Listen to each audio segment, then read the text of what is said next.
Bien, vamos a predicar la palabra del Señor, que hoy lleva como título Preparándonos para anunciar a Cristo, ¿ya? Y el texto lo vamos a encontrar en la carta del apóstol Pedro, en Primera de Pedro, capítulo número 3. Vamos a leer solo un verso, que es el número 15, que nos va a servir como base para esta preparación. ¿Cuántos se quieren preparar? Amén. No se sienta triste ni decaído porque no ha cumplido alguna tarea, ¿sabe? Todavía hay tiempo.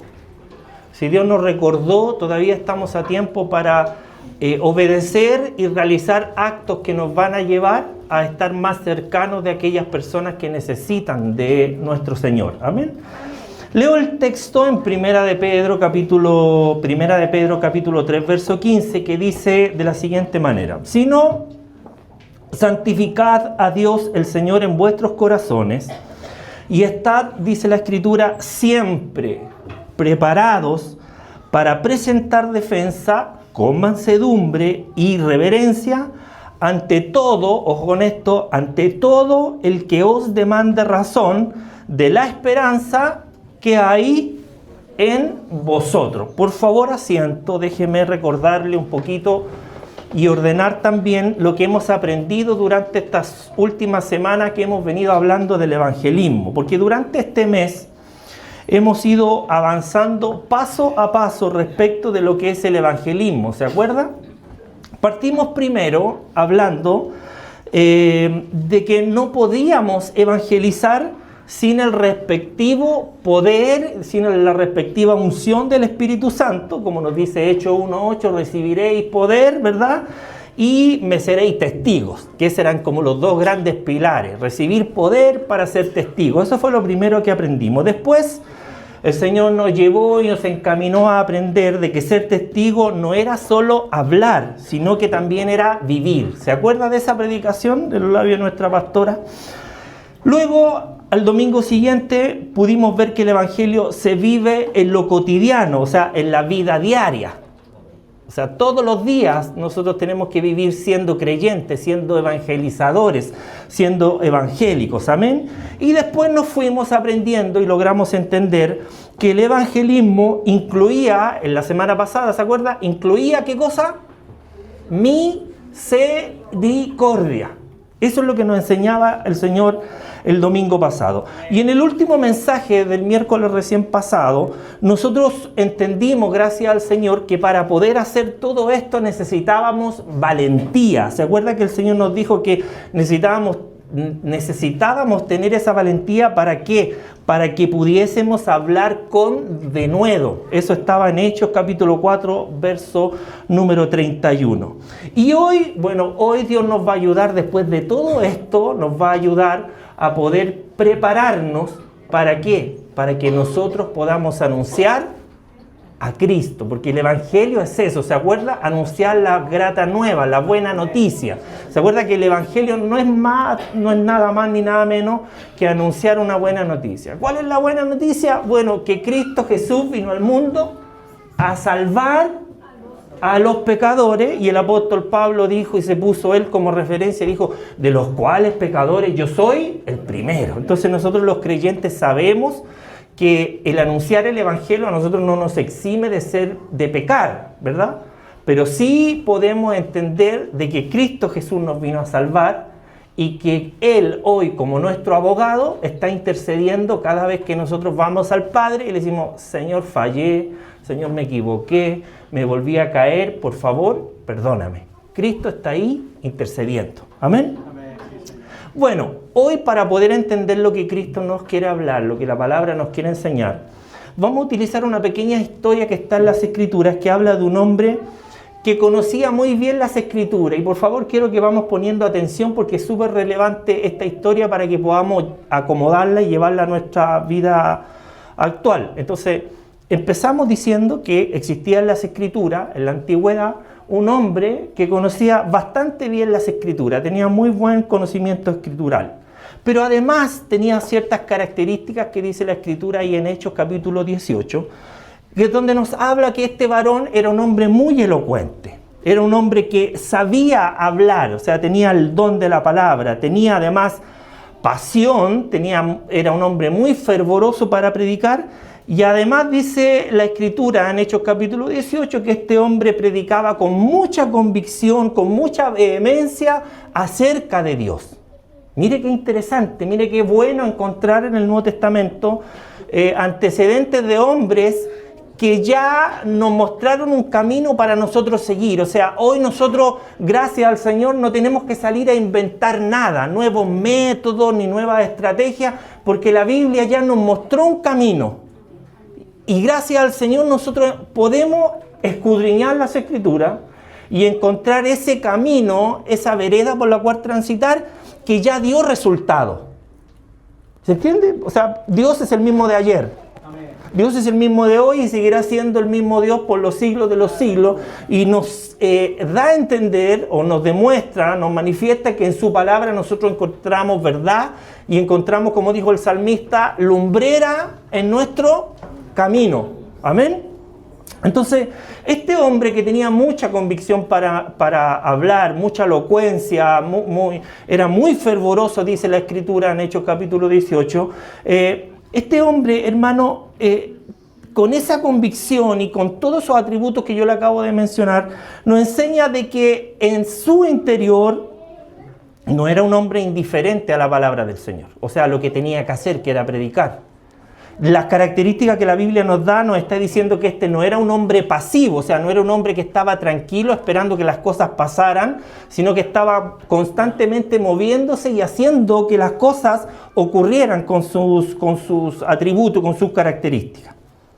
Pero al contrario de lo que nosotros acabamos de mencionar, este hombre tenía, además de la elocuencia, de la vehemencia, de la fortaleza, de las características positivas, dice la Biblia que además hablaba con entusiasmo, no era una carga para él andar anunciando el Evangelio, porque además hablaba con mucho entusiasmo y hablaba también con seguridad, o sea, sabía lo que estaba diciendo. No era un hombre que desconocía, no era un hombre que estaba de cierta manera improvisando cuando tenía que hablar del Evangelio, sino que era un hombre que tenía mucha seguridad en sí mismo de lo que estaba diciendo. Pero, como ninguno es perfecto, tenía una característica que se estaba convirtiendo en un problema. ¿A qué me estoy refiriendo? De que el conocimiento de este varón no estaba del todo completo, tenía falta de algo. Y esa falta tiene relación con que básicamente él estaba cotidianamente o periódicamente anunciando el Evangelio con mucha sinceridad, o sea, no estaba mintiendo en lo que decía, pero le faltaba algo, le faltaba un poco de claridad para poder anunciar el Evangelio. Entonces Dios interviene en la escena, después de que se demuestra esta falta de claridad o este pequeño inconveniente en la vida de este hombre, Dios aparece en la escena y hace algo absolutamente interesante que a nosotros podría bien ocurrirnos el día de hoy. ¿Sabe lo que Dios hace? Dios primero interviene. Amén, porque Dios no se va a quedar tranquilo cuando uno de sus hijos está con la intención, con la buena disposición, con la buena voluntad de anunciar el Evangelio, pero carece de algunas características o le faltan algunos puntos, algunas habilidades, conocimiento para poder predicar como Dios quiere que lo hagamos, con integridad, con verdad, con pasión, con inteligencia. Dios siempre va a hacer algo y es lo que puede estar haciendo Dios en esta tarde. Porque tal vez nosotros tenemos estas características, somos sinceros, tenemos ganas de predicar, conocemos la Escritura, somos apasionados, somos sinceros, pero carecemos, parece de algo. Y por eso Dios nos quiere preparar hoy. Y Dios a lo mejor, tal vez, hoy está interviniendo para que eso que nos falta se pueda hoy concretar. ¿Cuántos dicen amén? Y como Dios es bueno, ¿cuántos dicen amén? Dios es sabio, Dios es inteligente y no quiere avergonzar nuestras vidas. Sabe que lo que hace en esta historia es intervenir, pero no para exponer a este hombre del cual estamos hablando públicamente y para avergonzarlo. Dios no hace eso. Dios tampoco lo corrige con dureza públicamente y lo manda a callar o o envía alguna prueba para que este hombre, ¿verdad?, tropiece y caiga de lo que está haciendo. No, ¿sabe cómo actúa Dios en esta historia? Dios se coloca en el camino de este hombre, toma un matrimonio, que después le comento enseguida quiénes son, toma un matrimonio y lo coloca en el camino de este hombre para que ese matrimonio, que tenía un conocimiento mayor, pudiese intervenir en este hombre y mostrarle el camino para poder corregir la falta, la falencia que tenía este varón. Mire cómo actúa Dios, utilizando personas. Aprendíamos delante hace un rato, ¿verdad?, mientras estábamos sentados estudiando las Escrituras. ¿Qué aprendíamos dentro de las muchas cosas? Que a Dios le plació salvar al hombre por la locura de la predicación. ¿Y quiénes tienen que predicar? Nosotros.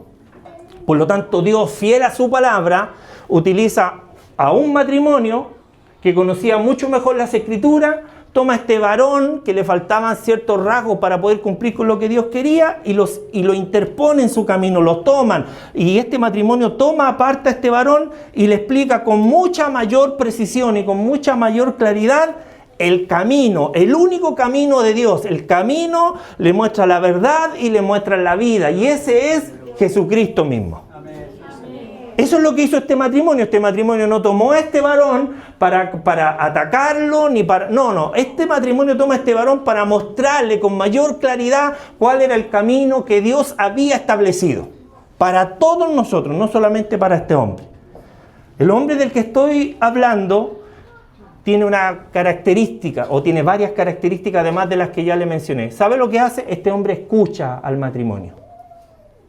Porque el que es de Dios conoce cuando las cosas vienen de parte de Dios. Entonces este hombre escuchó. Este hombre aprendió. Pero ¿sabe qué es lo más relevante? Este hombre se dejó corregir. O sea, no puso oposición. No, yo sé más que ustedes, yo soy judío, yo fui educado en la sinagoga, yo conozco muy bien las Escrituras. No. Este hombre tuvo la capacidad, la humildad de escuchar. Tuvo la capacidad de aprender de este matrimonio que le enseñaban el camino de Dios y además se dejó corregir. ¿Cuántos de nosotros podemos tener la humildad de escuchar cuando Dios nos está hablando, de aprender y además de dejarnos corregir?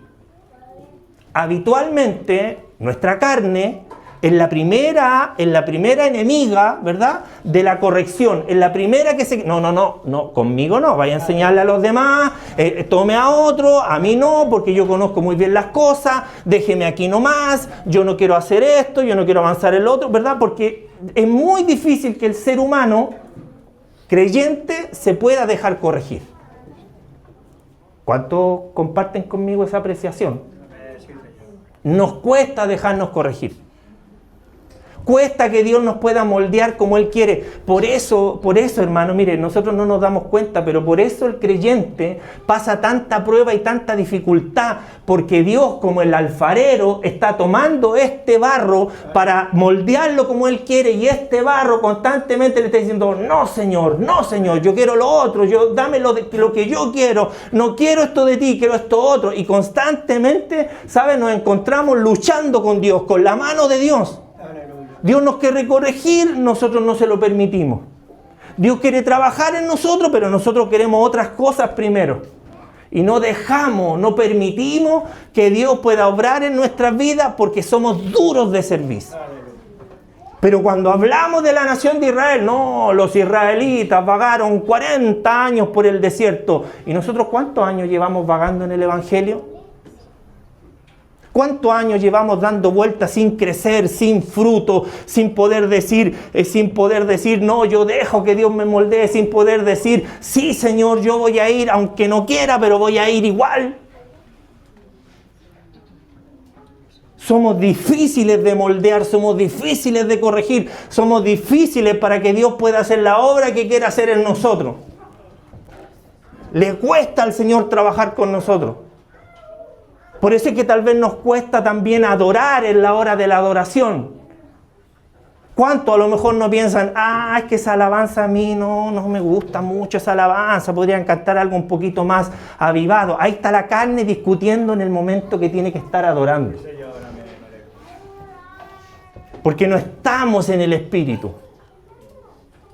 Estamos más del lado de la carne que del lado del espíritu. Por eso nos cuesta más. Entonces tenemos que aprender como este hombre. Este hombre, vuelvo a insistir, escuchó, aprendió y se dejó corregir. ¿Cuántos en esta tarde pueden decir, Señor, haz lo que tengas que hacer?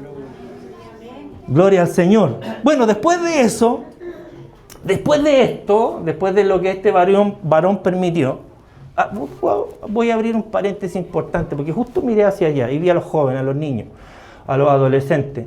Muchas veces, o no muchas veces, siempre Dios va a tomar a sus padres para corregir, para que ustedes aprendan, para que ustedes escuchen. Aprendan a escuchar a sus papás, porque están ahí puestos por Dios para que ustedes obedezcan. ¿Cuántos papás dicen amén?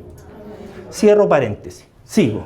Este hombre, Apolos, de quien estoy hablando, ahí de Hechos capítulo 18, después de eso, esa predicación de Apolos que carecía de esta comprensión absoluta del camino de Dios, cambió. Hubo un cambio, porque cuando el hombre se deja moldear, el hombre cambia, la mujer cambia. Entonces la vida de este hombre cambió y el impacto de este hombre fue un impacto completo. La Biblia dice que comenzó a refutar con poder, mire, Espíritu Santo empezó a refutar con poder, demostrándole a los judíos con quienes rebatía el camino del Señor, en la verdad de Jesucristo, que Jesús era Dios y era el Cristo. O sea, había algo que le faltaba a este hombre, había algo que necesitaba aprendizaje, y este hombre lo aprendió con este matrimonio, que es el matrimonio de Aquila y de Priscila. Hechos capítulo 18, del verso 24 en adelante hasta el final, ahí está la historia por si usted quiere escudriñarla o aprenderla de manera más profunda.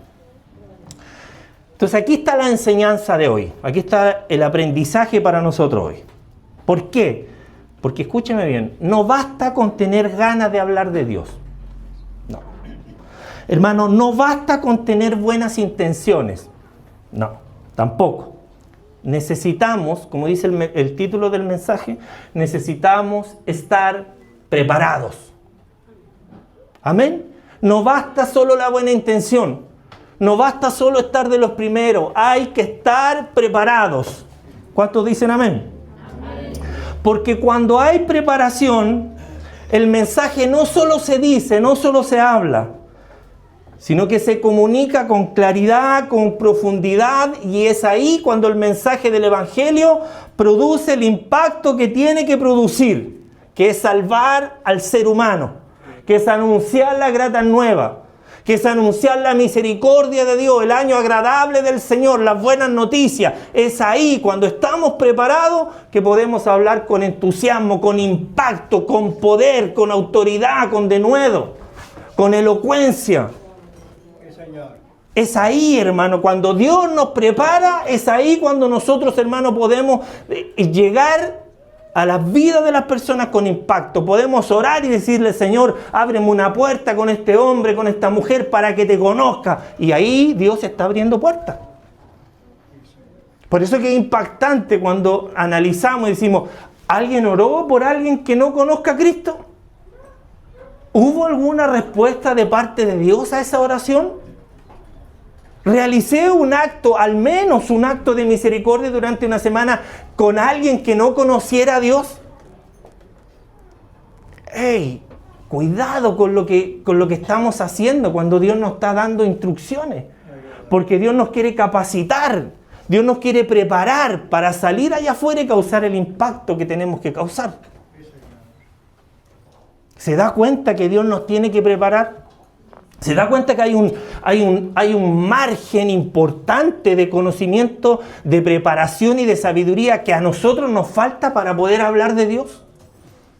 Y no es por falta de palabra, no es por falta de enseñanza, no, es exclusivamente por falta de impedir que Dios nos pueda conducir en el camino de Dios, en el camino que Él nos quiere que transitemos, por el cual nos quiere llevar, por la autopista de la verdad, del conocimiento, del camino de Dios. Yo quiero de parte de Dios, por supuesto, entregar 4 fundamentos importantísimos que nos van a ayudar a estar preparados. ¿Ya? ¿Preparados para qué? Número 1, quiero mencionarle lo primero, que el evangelismo, hermano, requiere preparación. O sea, eso es lo básico, y es una preparación intencionada. No es una preparación así a través de alguna plataforma, o a través de algún mensaje o algo en específico, sino que nuestra preparación para el evangelismo tiene que ser intencionada, tiene que seguir un camino. Y ahí te pido por favor que me ayudes, mantengas 1 de Pedro 3:15, porque los 4 pilares que nos van a ayudar a estar preparados los vamos a sacar de ahí. Porque pero dentro del texto bíblico se nos manda a estar siempre preparados. ¿Lo logra visualizar acá dentro del mensaje? Dice, estad siempre, no a veces. La Biblia nos está diciendo estar siempre. O sea, cada instante tenemos nosotros que estar preparados. Entonces, ¿qué nos está diciendo el primer pilar para poder estar preparados para anunciar a Cristo? Es que nuestra preparación tiene que ser intencionada. No puede ser al azar, no puede ser aleatoria. No puedo entrar a la iglesia, ¿verdad? Y querer asumir una responsabilidad para la cual no estoy preparado. El evangelismo no puede depender del momento. No, que si sale alguien, bueno, le hablaré lo que Dios quiera que le hable. No, tenemos que estar preparados. Volvamos al caso de Apolo, un hombre que creyó estar preparado, pero que carecía de algo. Dios se dio cuenta, Dios lo preparó, Él se dejó enseñar. Entonces nuestra preparación para el evangelismo no puede ser algo del momento, de lo que ocurra, que ahí veré qué pasa. ¿Se imagina, hermano, usted, un doctor llegando a un pabellón para una operación de alguno de nosotros diciendo, ¿y a este de qué hay que operarlo? Y la enfermera le diga, no sé, doctor, no tengo la ficha. Bueno, veamos a ver qué sale. ¿Se imagina en manos de un doctor así? Y nosotros a veces queremos ir a operar en nombre de Dios sin estar preparados. Oiga, buen ejemplo se me acaba de ocurrir. ¿Se imagina llegando a la urgencia? Oiga, que tengo un dolor acá intenso. Déjeme, lo voy a operar del tobillo. No, pero si me duele acá, no sé, es que yo no estoy preparado para esa área. Solo sé de traumatología. Déjeme operarle el tobillo. Y salgo con un pie más corto que el otro. Eso en medicina se llama, ese es un delito básicamente en medicina. O un arquitecto, ¿verdad? Un hombre preparado para la construcción que llegue, jefe, ¿qué vamos a construir hoy día? No sé, empiecen a tirar ladrillos, nomás estuco, que salga lo que salga. ¿Se imagina alguien? Y yo esperando que me arreglen, me remodelen mi hogar. Y el arquitecto tirando ladrillos, ¿para dónde salió? Le hizo la tremenda casa al vecino y a mí no me hizo nada. No funciona así la vida, hermano. Perdone, pero no funciona así. Yo no puedo enviar a mi hijo, a mi hija a la universidad a estudiar una carrera y que devuelva diciéndome que le están enseñando cosas de primero básico. No puede, la vida no funciona así. Tenemos que prepararnos. Si queremos evangelizar, que es nuestro deber, porque esto ni siquiera es una opción. Amén, porque aquí no estamos hablando de preparar pastores y pastoras, aquí estamos hablando de preparar obreros para la mies. Entonces, cuando yo no tengo la preparación para cumplir con mi deber, con el mandato que Dios me encomendó, porque no es opcional, es una orden de parte de Dios, y yo no estoy preparado, no estoy cumpliendo con mi deber. Mire lo grave de esta situación, por eso es que el mundo se pierde. Nosotros decimos, es que el mundo está tan malo por su culpa y por mi culpa el mundo está así. Es su responsabilidad, por eso es que la Biblia dice, cuando el juicio comience, va a comenzar y lo va a hacer por la casa de Dios. ¿Quiénes son los primeros que van a tener que comparecer ante el juez justo? Somos nosotros. Y la lista va a ser larga cuando empiece, tú mira, fecha, te di esta posibilidad, en la locomoción te di esta posibilidad, te enfermé un hijo para que fueras al hospital y hablaras de Dios, te permití ir a la cárcel a visitar a una persona, nunca hablaste del Señor, lista. Es que el Señor no estaba preparado. ¿Ese va a ser nuestro argumento? La preparación, hermano, debe ser intencional. Porque muchos creyentes quieren hablar de Cristo. Bien, igual que Apolos. Pero no saben cómo empezar. No saben cómo explicarlo. No saben cómo responder ante las preguntas. Y eso siempre, hermano, siempre nos va a frenar. Y Dios sabe eso. ¿A cuánto les pasa esto? ¿Cuántos pueden ser honestos y decir amén? ¿A cuánto les ocurre esto? A muchos de nosotros nos ocurre esto. Hermano, yo esta última semana, ¿sabes? Me ha pasado algo en el trabajo. Yo diría, no sé, me puedo equivocar, pero yo diría que en las últimas semanas nunca se me habían abierto tantas puertas para hablar de Dios en el lugar de trabajo. Y esta semana, ¿sabe qué? Llegaron dos personas que trabajan conmigo y por alguna razón comenzaron a hablar de la muerte. Y uno de ellos dijo, yo, ¿sabes? Me pasa que siempre que va a morir alguien cercano a mí, yo sueño una semana antes, 2 semanas antes, yo sueño que esa persona se va a morir, sin ser creyente. Y yo dije, tate, esta es la mía. Lo dejé que terminara de hablar y empecé a exponerle el Evangelio. Con más gente ahí presente. Pero Dios nos abre esa puerta. Yo podría haberme ido ahí, bueno, sí, buena onda, pues, ojalá que no soñéis nunca conmigo. Pero, bueno, que igual se lo dije para distender un poquito la ansiedad, es que lo tenía ahí. Yo decía, ojalá, lo tuve, no me pude contener. Pero después de eso anuncié el Evangelio y le hablé de José. Y le expuse el Evangelio, Dios me lo permitió. Pero si yo no hubiese estado preparado, que tampoco estoy tan preparado, si no crea usted que el hermano está preparado, llega alguien aquí, capaz que salga arrancando con ustedes. Pero Dios quiere que nos preparemos, porque hay cosas que nos frenan a la hora de hablar del Evangelio. Entonces, Apolos tenía intención, ¿cierto? Igual que nosotros, queremos hacerlo. Pero necesitaba preparación para ser realmente efectivo, porque el Evangelio tiene que ser efectivo. Cuando va con poder, el Evangelio jamás puede volver vacía. La palabra jamás vuelve vacía. Entonces, esa preparación, hermano, no va a comenzar en lo externo, no va a comenzar en la carne, no va a comenzar vistiéndonos como evangélicos. No, porque la preparación comienza en lo más profundo del ser humano, que en este caso, según el texto que estamos analizando, sería el corazón, porque ahí el texto bíblico dice, santificad a Dios el Señor en vuestros, acá arriba lo dice, en vuestros corazones, santificad a Dios el Señor en vuestros corazones. Entonces, ¿dónde comienza el trabajo? ¿Afuera o adentro? Perfecto, vamos, súper bien. Entonces, antes de hablar de Cristo, antes de anunciar, Cristo primero debe gobernar mi vida. ¿Amén? No basta con vestirse de cristianos.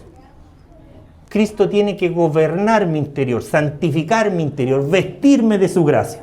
No se trata solo de saber más, sino que se trata de estar rendidos. Les voy a poner otro ejemplo, ¿no? Me encontré con otro compañero, me fui a tomar un café, yo soy bueno con el café. Llego a la cocina que nosotros tenemos para los breaks y tenemos una maquinita de café. Y le pregunto a un compañero, le digo, ¿cómo te ha ido? Tenía un problema familiar grave. Y yo hace un tiempo atrás ya le había dicho que tenía que rendirse a Dios. Se lo había dicho. No, es que no hay solución. Le dije, la única solución está en Dios. Y lo vi el otro día, me lo encontré y dije, ¿cómo van las cosas? Dijo, mejor. Y sonrió. Su semblante había sido transformado.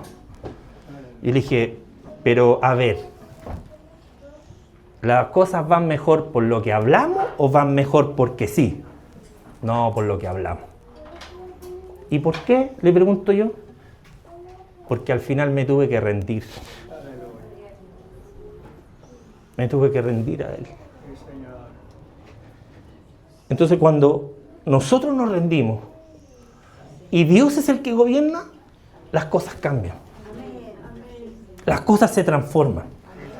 Porque cuando Cristo gobierna, hermano, el corazón del creyente, va a cambiar la motivación. Eso, no tengo ganas de ir a la iglesia hoy día, ¿para qué? Si siempre es lo mismo. No, cuando Cristo gobierna cambia la motivación, cambian las cosas, cambian las prioridades, ya deja de ser más importante el resto que Dios. Cuando Cristo gobierna el corazón, también cambian las convicciones. Cuando Cristo gobierna, entonces el evangelismo deja de ser una obligación. Que tengo que ir para allá, que tengo que ir para acá, quieren que salga a la calle. No, cuando Cristo gobierna el corazón, el evangelismo deja de ser una obligación y se transforma en una necesidad interna. Por eso Pablo a los Corintios, en su primera carta, en el capítulo 16, verso 9, le dice, es que me es una impuesta necesidad, es una carga que tengo el predicar el Evangelio. Y termina ahí con signo de interrogación diciendo, ¡ay de mí si no anuncio el Evangelio! ¿Alguien aquí siente esa carga? ¿Alguien aquí siente el peso de tener esa necesidad? ¿Sabe lo que es una necesidad? Es como comer, hermano. Nos levantamos en la mañana, lo primero que hacemos es ir a comer. ¿Por qué? Porque hay una necesidad. El cuerpo nos está pidiendo. Y Pablo tenía la necesidad de anunciar el Evangelio porque él sabía que tenía una carga, una responsabilidad que cumplir. Y esa responsabilidad era anunciar a Cristo el Señor. Y se atrevió a decir, 1 Corintios 16, 9, se atrevió a decir, ¡ay de mí si no anuncio el Evangelio! O sea, ¡pobre de mí! Es como los niños en la mañana cuando la mamá le dice, voy a comprar y vuelvo. Haz la cama, porque si a la vuelta no has hecho la cama, ¡ay de ti! ¿Qué es lo que hacen los niños? La hacen. ¿Hiciste la cama? Sí, la hice. ¿Por qué? Porque si no la hago, ¡ay de mí! ¿O no? No, es que los papás hoy día no pesan nada para acá los niños. Miren cómo tiritan acá los adolescentes. Sabía Pablo que era una necesidad. Entonces, tenemos que entender que tenemos que prepararnos de forma intencional. Tenemos que, segundo pilar, permitir que Dios gobierne el corazón. Pero un corazón correcto, sin claridad, no es suficiente. Y aquí pasamos al tercer pilar, que es que debemos tener claridad del mensaje. Pedro dice, en 1 Pedro 3:15, que necesitamos tener claridad del mensaje para dos cosas. Primero, para presentar defensa a cualquiera que nos pida razón de la esperanza. O sea, debemos tener claridad del mensaje. Ese es el punto número 3. Claridad del mensaje. ¿Para qué? Para presentar defensa, razón de la esperanza a todo aquel que nos demande respuesta. Eso implica, hermano, que nosotros debemos aprender a poder explicar lo que nosotros creemos. ¿Y tú por qué vas a la iglesia? No sé, pregúntele a mi mamá. ¿Y tú por qué vas a la iglesia? No sé, pregúntele a mi papá. ¿Y tú por qué vas a la iglesia? Es que me llevan. Ahora, para los más mayores, ¿y usted por qué va a la iglesia? No tengo nada más que hacer en la casa. Alguien tiene que saber explicar por qué estamos aquí.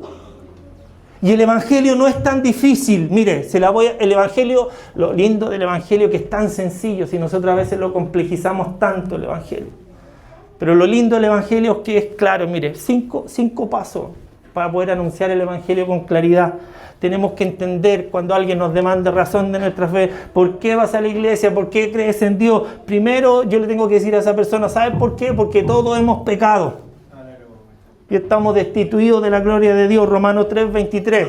Segundo, voy a la iglesia o sigo a Cristo, soy creyente. ¿Por qué? Porque el pecado tiene consecuencias. Es el punto número 2. Primero, porque todos hemos pecado, estamos destituidos de la gloria de Dios. Segundo, porque el pecado tiene consecuencias, Romanos 6:23. Tercero, para evitar esas consecuencias, Cristo murió por nosotros, 1 Corintios 15:3. Después de morir por nosotros, resucitó para darnos vida, 1 Corintios 15:4. Y finalmente hoy nosotros estamos aquí porque hemos recibido salvación, porque de tal manera amó Dios al mundo que dio a su Hijo unigénito para que todo aquel que en él cree no se pierda.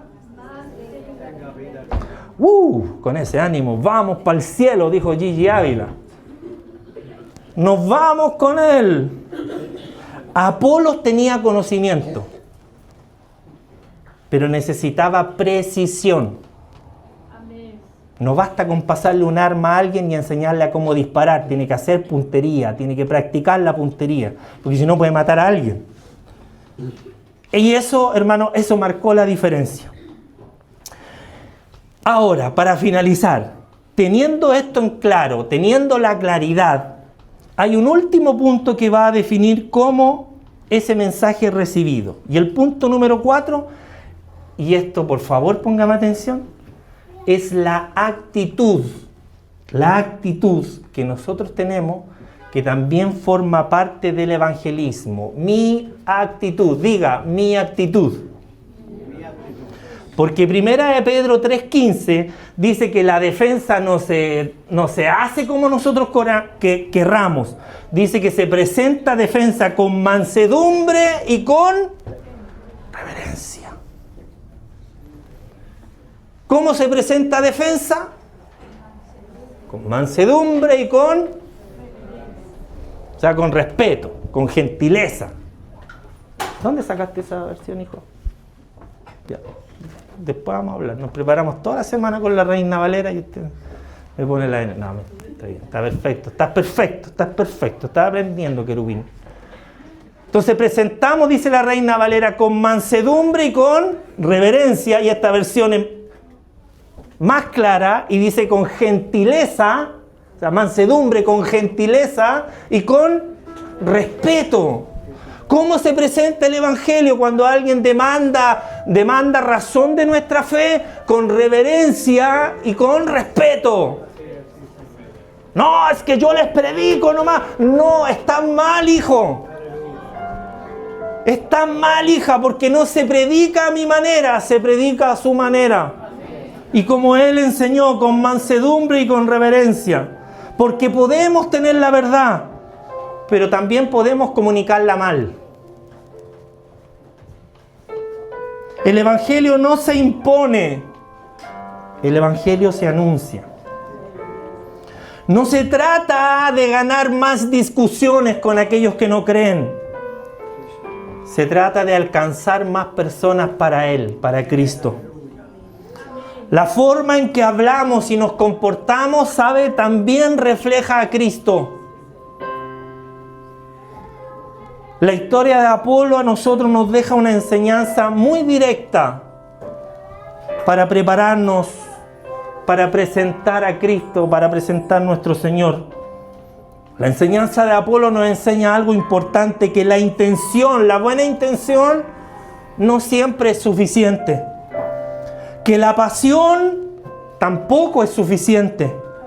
Incluso el conocimiento parcial de las Escrituras no va a alcanzar, no es suficiente. Hermanos, se necesita preparación. Dios no solo busca personas disponibles, también está buscando personas preparadas. Entonces la pregunta para concluir hoy no es: ¿te gusta hablar de Cristo?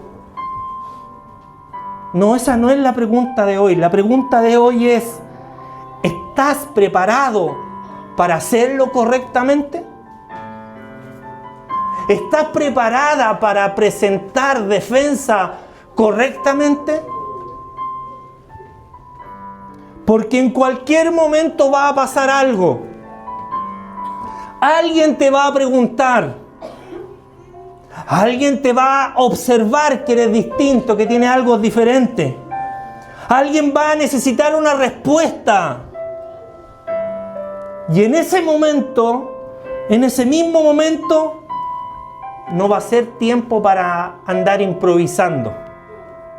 Se acabó el tiempo cuando alguien se acerque a ti a preguntarte algo. No va a ser el tiempo para improvisar ni el tiempo de payasadas.